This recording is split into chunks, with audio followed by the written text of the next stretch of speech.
నీకు ఇవ్వాల్సిన డబ్బులు అప్పుడే ఇచ్చాను. నువ్వు ఇలా మళ్ళీ మళ్ళీ ఫోన్ చేస్తే ఏంటి అర్థం? అర్థం కాలేదా సార్? నేను చేసింది చాలా పెద్ద రిస్క్ సార్. దానికి మీరు రుణపడి ఉండాలి. నేను అడిగినప్పుడు ఇలా డబ్బులు ఇస్తూ ఉండాలి. నిన్ను సార్, మీరు నన్నేం చేయలేరు. ప్రస్తుతానికి ఖర్చులకు 5 లక్షలు తీసుకుంటున్నా. మళ్ళీ అవసరమైతే ఫోన్ చేస్తా. రై, నేను ఎండి అయ్యాక ఒకేసారి నీకు 5 లక్షలు కాదు 50 లక్షలు ఇస్తాను.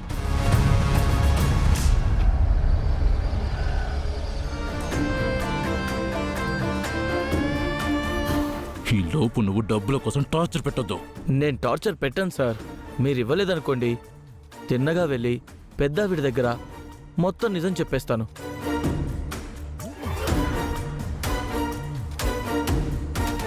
వీడేంటి ఏదో తేడాగా ఉన్నాడు? వీడితో ఫనీగాడు ఎందుకున్నాడు? సార్, మనిద్దరి మధ్య ఈ గొడవ మామూలే, కానీ వస్తాను సార్. నాకు టైం అయింది. అవతల ఫ్రెండ్స్ వెయిట్ చేస్తున్నారు. ఎప్పుడైనా అవసరమైతే డబ్బులు అడుగుతాను. ఫోన్ లిఫ్ట్ చేయండి, డబ్బులు వేయండి. లేదంటే ఇంటికి వస్తా. మీరు ఎండి అయ్యాక ఇచ్చే డబ్బుల గురించి తర్వాత సంగతి. వస్తాను సార్.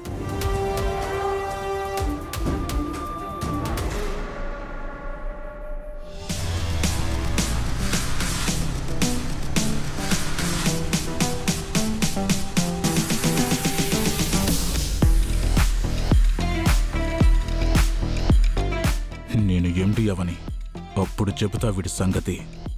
వీడిని కట్ చేయకపోతే చాలా పెద్ద ప్రమాదం.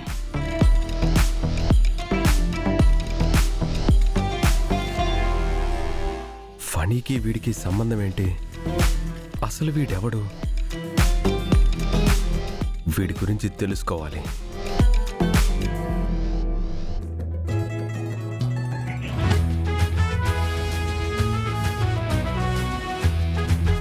ఈ సత్యగాడు ఎక్కడున్నాడో ఏంటో. వాడిని పట్టుకొని మంచిగా మాట్లాడి నన్ను గుళ్ళో జాబ్కి రికమెండేషన్ చేయమని ఎలాగైనా ఒప్పించాలి.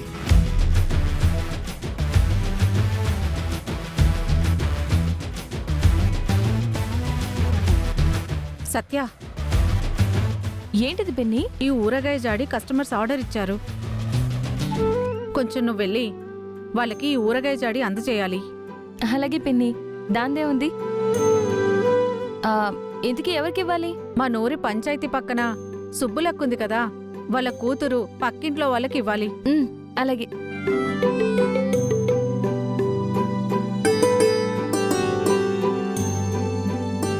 జాగ్రత్త సత్య. అలాగే.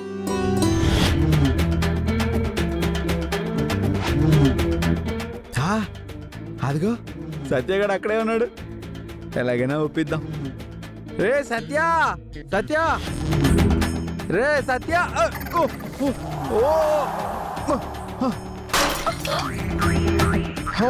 అయ్యయ్యో!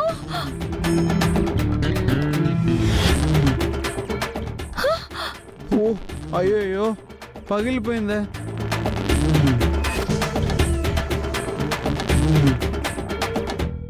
శనిగ్రహానికి ఉపగ్రహంలా నాకిలా తగులుకున్నావేంటి స్వామి నువ్వు?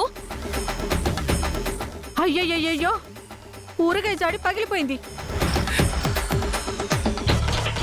ఊరగాయ మొత్తం నేల పాలైపోయింది. పిన్ని, నాకేం సంబంధం లేదు. అంతా ఇతని వల్లే. సత్య, నేనైతే ఊరగాయ జాడి నీ చేతికే ఇచ్చాను. అది నీ చేతిలోనే పగిలిపోయింది. నాకైతే ఏ సంబంధం లేదు. దీనికైనా ఖర్చు మొత్తం నువ్వే ఇవ్వాలి. అది కాదు పిన్ని, నాకేం చెప్పొద్దు, నేనేం విన్ను.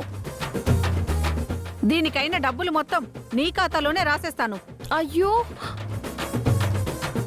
పిన్ని,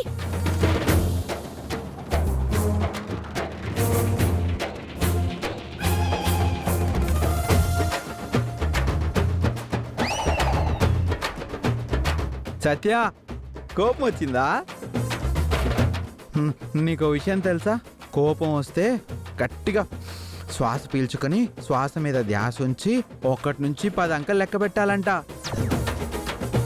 అప్పుడు కోపం తగ్గిపోతుందంట. నిన్న నీ వల్ల నా రిక్షాకి బేరం లాసు, ఇవాళ పొద్దున్నే ఆవు పాలు లాసు, ఇప్పుడు ఈ ఊరగాయ డబ్బులు లాసు.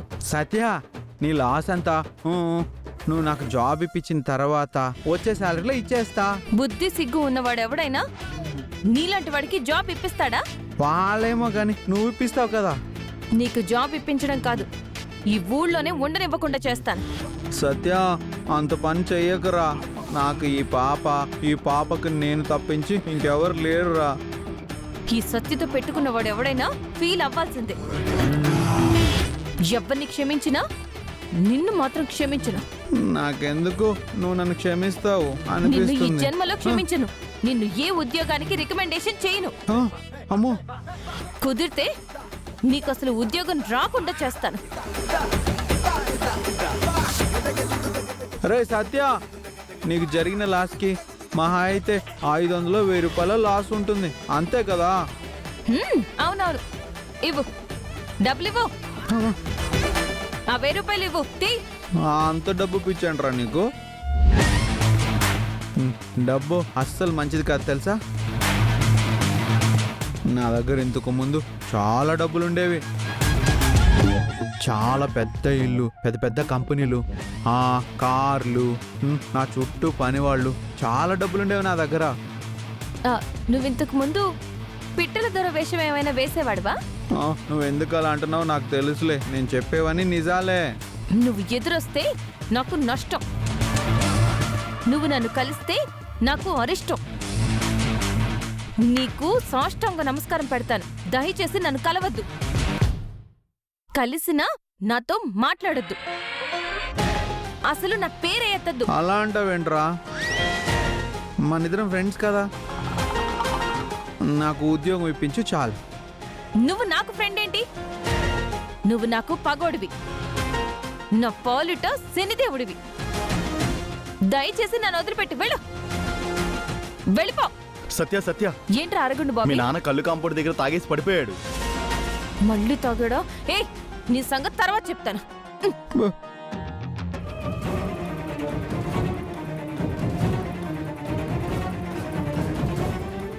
సత్యగాడేమో కోప్పడుతున్నాడు. ఇప్పుడు నాకు ఉద్యోగం ఎలా వస్తుంది?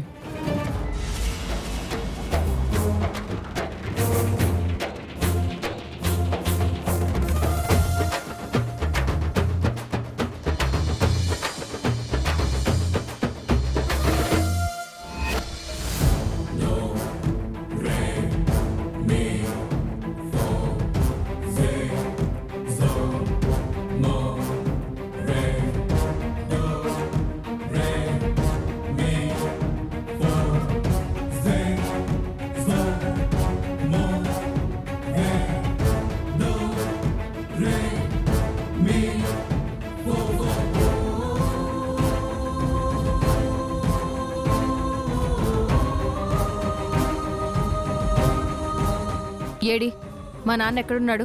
అదిగో ఆ లోపల తాగి పడిపోయాడు.